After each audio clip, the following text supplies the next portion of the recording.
Now the power output of an engine, it is depends upon the amount of air induced during suction stroke per unit time and the degree of utilization of air during the induction. And the second one is the thermal efficiency of an engine. This power output of an engine can be increased by increasing the engine speed and increasing the density of air. When you are increasing the engine speed, we need rigid and robust engine. And when you are increasing the engine speed, it may be leads to increasing inertia load, engine friction and load on the bearing. However, there may be decrease in your volumetric efficiency when you are increasing the engine speed. On the other hand, if you are increasing the density of an air, that is method of supercharging.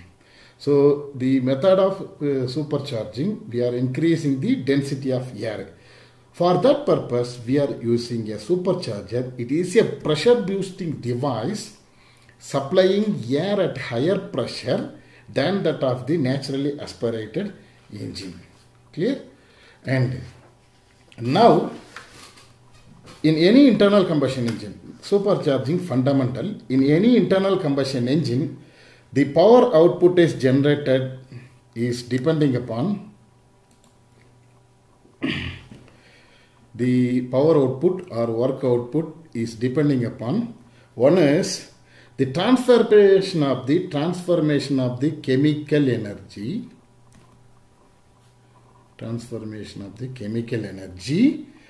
stored in the fuel, that is stored in the fuel during combustion.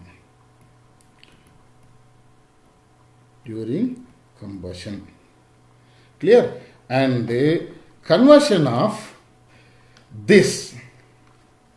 So what will happen? The heat is produced. And when you are making a conversion of the heat produced, during the combustion into mechanical work.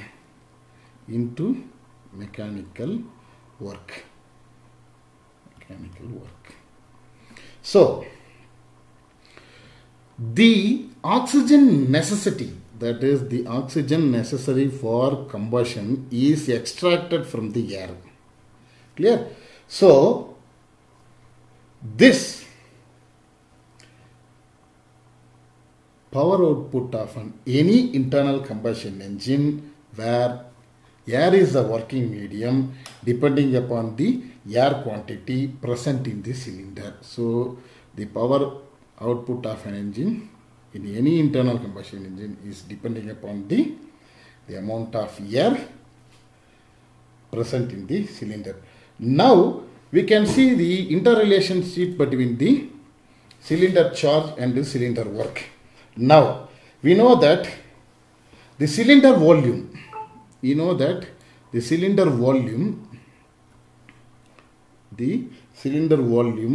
of the cylinder VA is equal to the amount of air is equal to volume of the cylinder. Amount of air which is inducted is equal to volume of the cylinder, and we know that what is that one? Density.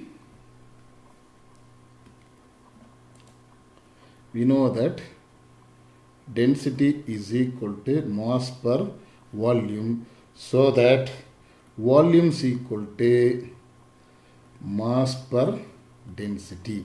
So we can say that mass of air divided by density of air is equal to volume of the cylinder. Now this indicated work, we know that WI, indicated work,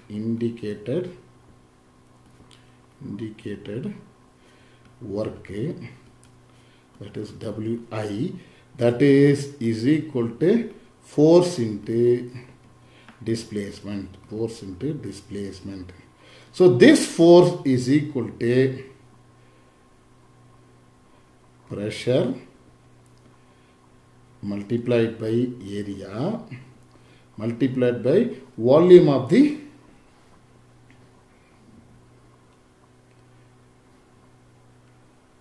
cylinder, volume of the cylinder. So that is equal to, we can say that indicated work I is equal to pi by 4 d cylinder square, that is the area, multiplied by L, that is this one, and indicated mean effective pressure. So we can say that from this equation, what is, we can also, we may say that the work is directly related to the heat quantity Qs supplied and efficiency of the combustion, So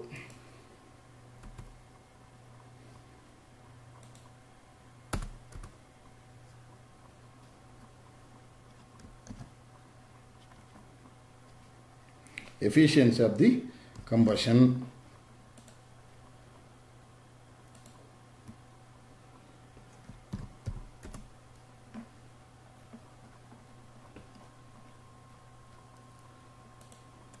This efficiency of the combustion. So we can say that work Wi, is directly proportional to the heat added during the combustion multiplied by efficiency of the combustion. So we know that heat quantity heat added is equal to mass of the fuel into calorific value of the fuel, that is Q low. You can take the lower calorific value of the fuel, and we can say that this mass of the fuel is equal to mass of the air divided by air field ratio multiplied by lower heating value of the fuel. So it is air field ratio is equal to mass of the air divided by mass of the fuel.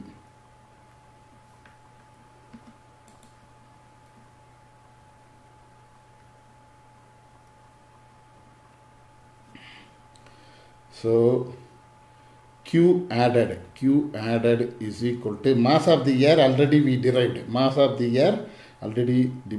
volume of the cylinder multiplied by density of air into heat, lower heating value over. So this air field ratio, we can say that minimum air minimum. Clear? So that from this, assume that the lower heating value of the fuel, so it is the fuel, so lower heating value of the fuel is equal to constant, and air field ratio is constant, air minimum is equal to constant, therefore heat added is directly proportional to the density of air, since already V cylinder is constant. Clear? So this heat added is directly proportional to the mass of the air. Why? Because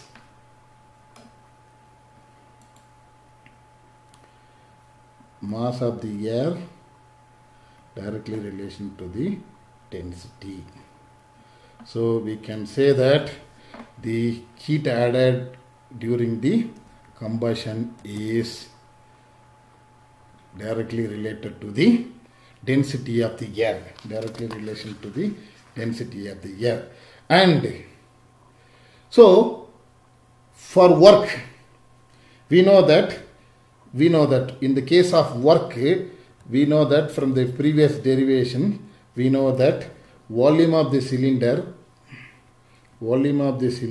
into indicated mean effective pressure is equal to, while combining all other equation, so what is that one? Volume of the cylinder into density of air, heat low multiplied by efficiency of the combustion, and air minimum minimum. So from that, this indicated mean effective pressure is directly related to the IMEP, directly related to the density of air.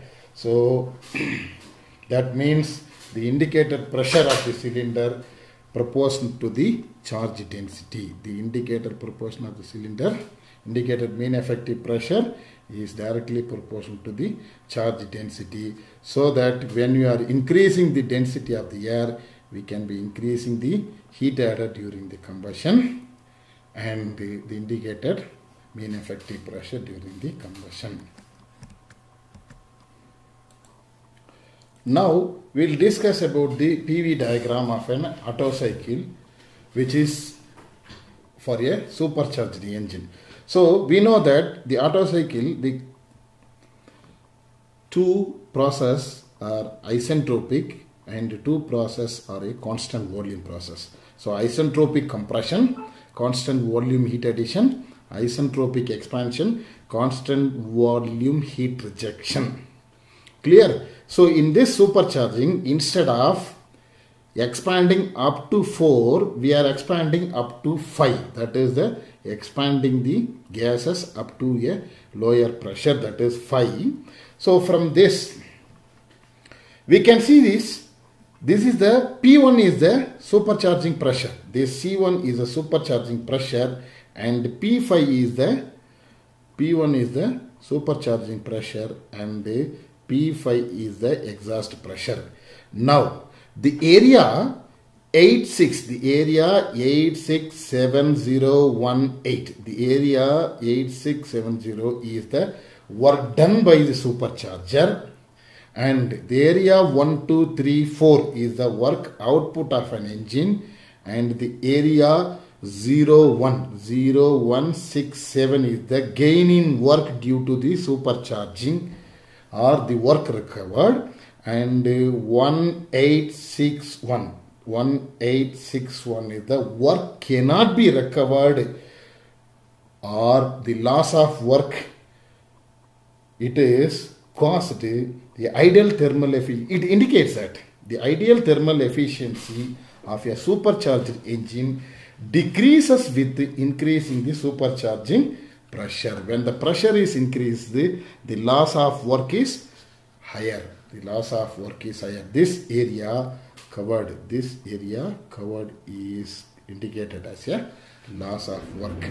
And now when you are comparing the PV diagram of a naturally aspirated engine and the PV diagram of a supercharged engine, so from this we can observe the two things. The first observation is the increasing of the power. The increasing of the power over the naturally aspirated engine. So you can see this one. The atmospheric pressure is here. So the suction stroke is around the atmospheric pressure. Here it is above the atmospheric pressure. And the pumping loss of the supercharged engine is, the pumping loss in the supercharging engine is the pumping loop.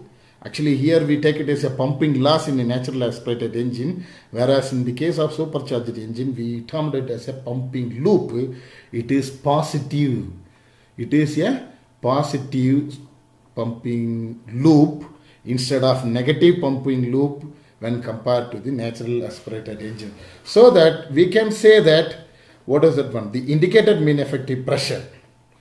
So indicated mean effective pressure, area of 1267, area of 1234 and here area of 1267 plus the area of 6345. So the indicated mean effective pressure IMEP is equal to, so in this case area of 1267 plus 6345 into spring index over length of the indicator diagram. Indicator diagram. So that the gain in power output due to increasing the amount of air induced for the same Ceph volume. The Ceph volume is from here also 1 to 2, here also 1 to 2. For the same Ceph volume, there is a increasing. So here we can see the increasing of the power output. So the peak pressure is increased and the area of expansion is increased for a 3-liter V6 engine. So now the objective of supercharging, we maybe bring the points, the one or more of the following. What is that one? The increasing of the power output of an engine. Where the power output of engine is needed, one is for aircraft,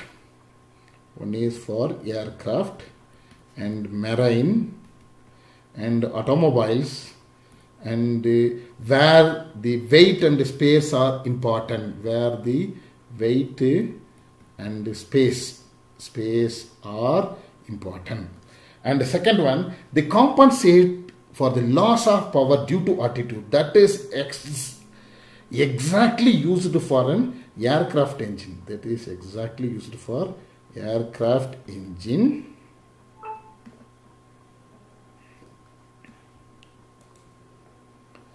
is exactly used for aircraft engine. So usually what is that one? There is approximately 1% loss of power. Power due to altitude, due to 100-meter altitude. And to obtain the more power from the existing engine. So these are the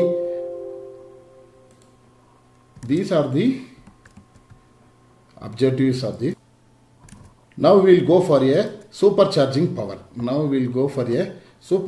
power. Now consider there is a steady flow process of a supercharged engine where the inlet conditions are 1. That is P1, V1, T1 and E1 is the pressure, velocity, volume, temperature and internal energy at the entry stage. P2, V2, T2 and E2 is the pressure, volume, temperature and this internal energy at the exist. Now when you are applying the steady flow energy equations,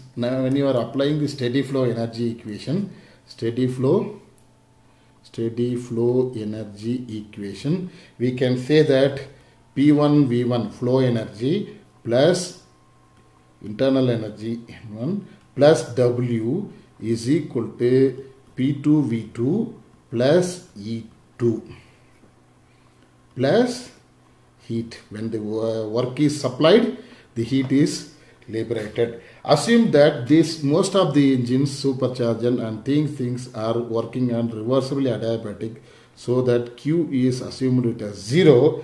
So we can say that work is equal to P2 V2 plus E2 minus P1 V1 plus E1. Clear? So this we can say it is equal to, what is that one? H2 minus H1, where del H is equal to H is equal to del H is equal to U plus PV. So we can be right, it is Cp into T2 dash minus T1, where it is isentropic, it is a flow charges, that is a temperature changes. Now we know that so this is equation, you assumed it is A. So this is the temperature entropy diagram, TS diagram of this one. So from state point 1 to state point 2, it is, instead of making like this, it is like this, that is 2 dash, here is 1. Now we know that the efficiency, isentropic efficiency of a supercharger, efficiency of this isentropic efficiency of a compressor, isentropic efficiency of the compressor is equal to T2 minus T1 divided over T2 dash minus T1. Clear? So therefore we can say T2 dash minus T1 is equal to T2 minus T1 over efficiency of the supercharger, isentropic efficiency of the supercharger, isentropic efficiency of the supercharger. So we can say that T1, you take it is out, that is equal to T2 by T1 minus 1 into 1 by efficiency of the superchargers. The relation between the temperature and pressure, that is equal to T1 into P2 by P1 whole to the power gamma minus 1 by gamma minus 1 into 1 by efficiency of the compressor. So we can say that this work output of an engine is equal to, when you are applying here, Cp into T2 minus T1 dash is equal to Cp into T1 of P2 by P1 whole to the power gamma minus 1 by gamma minus 1 divided by efficiency of the supercharger. Efficiency of the supercharger. This is work. Now when you are taking for the power required to drive this compressor, so what is that one? We have to multiply it with the mass of the air, the power required to drive this one, mass of the air, Cp into T1, P2 by P1, gamma minus 1 by gamma minus 1 divided by efficiency of the supercharging efficiency. So this power can be supplied by, there is a separate driver for the supercharger. Here is the power required to drive the supercharger. This power can be separate driver for the supercharger, or we can connecting the supercharger to the engine shaft, or to run a gas turbine which is again run by the engine exhaust. We can use it to give the power output to the supercharger. Clear? Now, how to get this power to the supercharger? These are the methods, that is the methods of supercharging. Here we given it is 4 methods. One is the engine with the compressor, and the second one is the engine with the turbocharger. Third one is utilization of both engine and exhaust. The fourth one is pre-piston engine. Now, this state point 1 is the inlet to the compressor, state point 2 is the exit of the compressor, and state point 3 is the exit of the heat exchanger, state point 4 is the exit of the engine. So in this first case, engine with the compressor is coupled. The compressor is